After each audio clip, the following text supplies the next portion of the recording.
பெரிய பணக்காரர். அவர் என்ன பண்ணியிருக்காருன்னா, அவர்ட்ட வந்து ஒரு காஸ்ட்லியான கார் லேம்பர்கினி அந்த கார் வந்து வச்சிருக்காரு.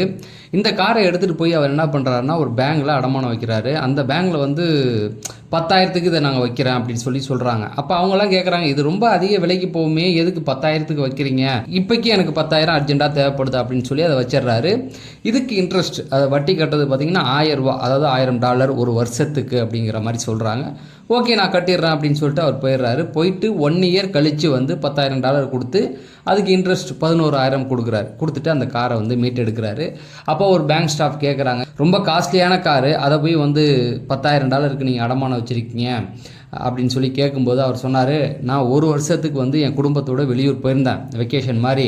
ஸோ இது எங்கள் வீட்டில் விட்டுருப்போம்னா ரொம்ப காஸ்ட்லியான காரு, திருட்டு போகிறதுக்கு வாய்ப்பு இருக்குது. இல்லைன்னா என் வீட்டில் வேலை செய்கிறவங்க நான் இல்லாத நேரத்தில் எடுத்து ஓட்டிடுவாங்க. அதுக்கு தான் சேஃப்டியான ஒரு இடம் தேடினேன். அந்த சேஃப்டியான இடத்துல இந்த காரை வச்சுருந்தேன். 1 இயருக்கு வந்து இன்ட்ரெஸ்ட் $1000 தானே. உங்களை பொறுத்த வரைக்கும் இன்ட்ரெஸ்ட்டுன்னு நினச்சிங்க. என்னை பொறுத்த வரைக்கும் ஒரு பெஸ்ட்டு பார்க்கிங் ஏரியாவாக உங்கள் இடத்த பார்த்தேன் அப்படின்னு சொல்லிட்டு அந்த காரை எடுத்துகிட்டு போனாராம். இந்த பிஸ்னஸ் பண்ணுறவங்களுடைய ஐடியாலஜி எப்போவுமே இப்படி தான் இருக்கும். ரொம்ப யூனிக்காக வித்தியாசமாக யோசிப்பாங்க. இந்த மாதிரி டிஃப்ரெண்ட்டான விஷயங்களை நீங்கள் தெரிஞ்சுக்கணும்னு நினச்சா இந்த வீடியோவை லைக் பண்ணிட்டு நம்ம சேனலை சப்ஸ்கிரைப் பண்ணுங்கள்.